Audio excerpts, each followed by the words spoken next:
Hello and welcome to Beyond Business, where we look at competition in the global economy. What's in a name? In this show, we're looking at how companies build up and defend their brands. There's a tough economic climate, and a strong brand name could be key to boost sales. Building a brand can take time, and once it's established, the competition is often fierce.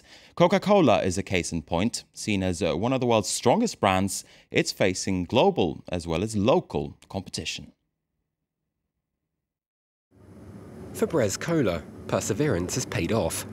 The Brittany-based French company's taken the fight to the global #1, Coca-Cola, walking off with up to 14% of the market across the west of France. We're going on the offensive from Brittany towards Paris and its surrounding region. It's a huge arena because it's not just 1.5 million Bretons, but tomorrow's consumers too, the ones in other regions.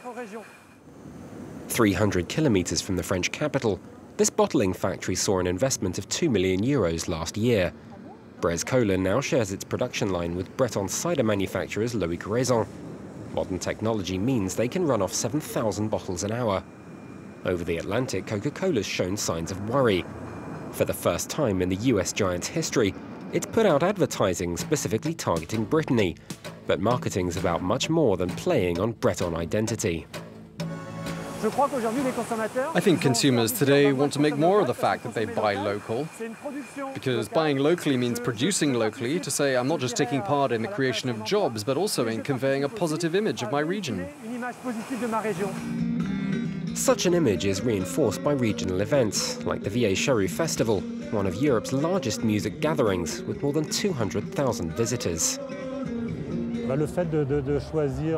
Choosing a Breton company is really almost a philosophical choice for the association. I won't hide the fact we've been approached by much larger firms, soft drink multinationals, but we really prefer to favor Breton businesses. From its beginnings 10 years ago, Brez Cola's become the regional #1, and others are following in its footsteps.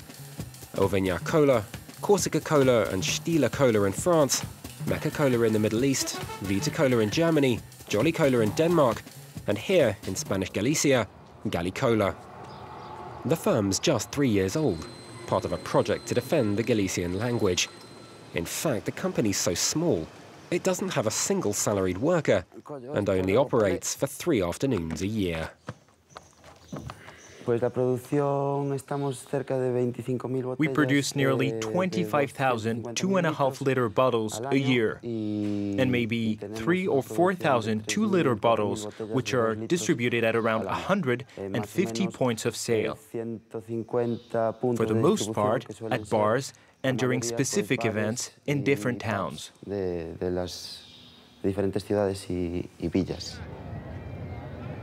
Here, among Santiago de Compostela's pilgrims and pro-independence demonstrators, Gali Cola's providing the refreshments.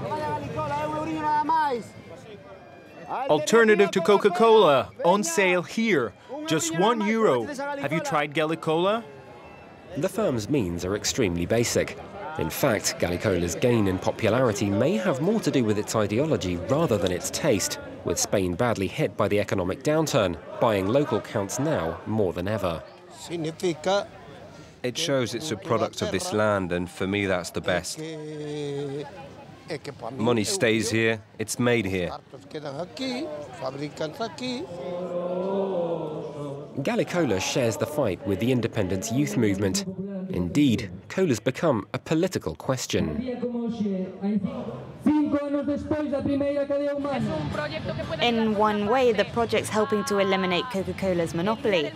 In another, it gives us a feeling of, yes, we can.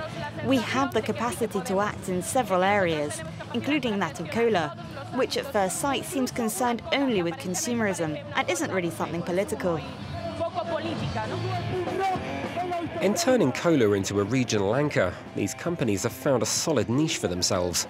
And that's a form of competition the US giants over the Atlantic are going to have to take into account in the years to come. Okay, let's talk more about brands now with Erin Murphy. She's Executive Director of Strategy at Interbrand, which is a branding consultancy. Welcome to France 24 and welcome to Beyond Business. Thank you. Now, Interbrand, your company, says that Coca-Cola is among one of the strongest brands in the world. How do you measure brand value? Coca-Cola is actually #1 on our Best Global Brands League table, and they've been #1 for a few years now. We measure value by looking at three things. There's one, the economic value, trying to isolate what's the economic contribution of the brand to the business. We also look at the overall role of the brand. Different sectors, different industries have different roles. That's the part of the brand that influences your choice. So things like price and style and features. Coke might be more in the branding itself that has the most value, because other than that, it's water and sugar for the most part. So the brand counts for a lot in terms of the role of the brand. And then there's the brand strength. And that's made up of 10 factors, and I won't go into all 10 because we'll bore your audience with the details. But strong brands really have 6 external factors that we look at and 4 internal. And Coke is a really good example of someone that gets it right across all the dimensions of brand strength. And that's why, looking at the reportage, I think Coke is one of the strongest brands in the world, because they're able to locally adapt their brand, but also stay absolutely true to who they are. So they're very authentic. Now, you touched on this. This report really shows how global meets local to a certain extent. But how should global giants like a Coca-Cola then take on local competitors like British Cola in Brittany and as Gallicola in Galicia? What should it be doing in order to compete with these smaller rivals? I think Coke's reaction in terms of putting out an ad that embraces a little bit of Brittany is a good example of how they have the confidence and the clarity about who they are to flex their brand in different markets. Their brand is all about being open. And so by tailoring it locally and by showing that they're not just a big conglomerate, they're not a big global brand, they can have the confidence to alter. And they do that in a lot of markets. We see with Jean-Paul Gaultier here in Paris, they're able to keep some elements consistent about their brand, but they have the confidence to really expand and bring in different nuances that are more locally adapted. But do you think that consumers are really buying these attempts by Coca-Cola, among other companies, to become local? At the end of the day, Coca-Cola, when I think about it, I think the United States of America. It's an American brand. Actually, I think what we've seen in looking at the league table and the research we've done around best global brands is that if a brand is authentic and that it really understands their consumers, I mean, that there's a real understanding of what's important to those consumers in the different markets, they're able to really be relevant and compellingly different. It is that acknowledgement that there is differences culturally that gives them a lot of power to actually have the confidence to flex their brand, which if you don't have complete clarity, if you're not completely authentic, customers see through that. Customers have a lot at their disposal. We're a different type of consumer today than maybe we were 10 years ago. How do you express authenticity as a company, though? Authenticity comes through in all of the actions of a company. Companies that do it well understand that it goes beyond the product itself, that it goes into understanding the complete experience for a consumer.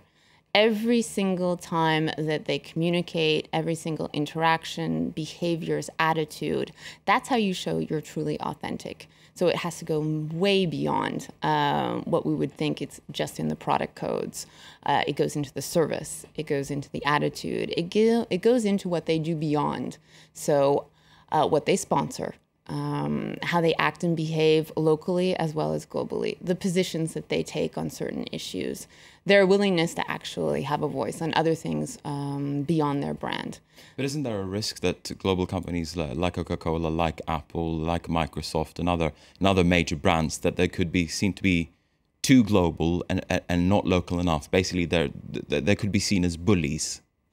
There is always that risk. It all depends on how it's executed. Again, I come back to, if you see your brand as a living business asset, and strong brands think of their brands in that way. They're constantly nurturing it. They're constantly looking at how to evolve it and keep it relevant. They're also really focused on being true. Because when they fail, there is a big risk, and people talk about it a lot more. And they would much rather be known for the positive things than they do than the negative. And then we say it's also in how you deal with some of the negative things that really make you authentic in the end. Now, the current economic climate, I suppose you could say it's difficult at best. Does that usually benefit global brands?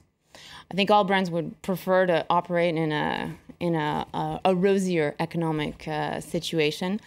The thing that's great about strong brands is that they're more resilient to economic downturns. Because they've thought about managing their brands as a living business asset, they've built in mechanisms that mean that they can anticipate change easier. But doesn't tough economic times, doesn't it mean that customers, they're more willing to look around, so to speak, for instance, to go towards cheaper brands? Mm-hmm. Only if that cheaper brand is known to them. Cheaper brands are relevant from a price standpoint, true. But strong brands also go beyond the price. So they're able to actually understand customer needs probably better than some smaller, cheaper brands. They're more insightful, and they really try to position it in a way where it is fair value, and that the customer is very, very clear in what they're buying. So a strong brand sounds a little bit like an insurance policy against tough economic times. Well, think about it from a consumer standpoint. In tough economic times, we're faced with a lot more decisions. And sometimes a strong brand is just an easier choice because it's more understood. We know what we're getting. And at the end of the day, it's one less risk that we have to manage. All right, Erin Murphy from Interbrand, it's been a pleasure to speak to you. Thanks very much indeed Thank you very much. Speaking to us here at France 24. And with that, we're going to wrap up the program. Thanks for watching.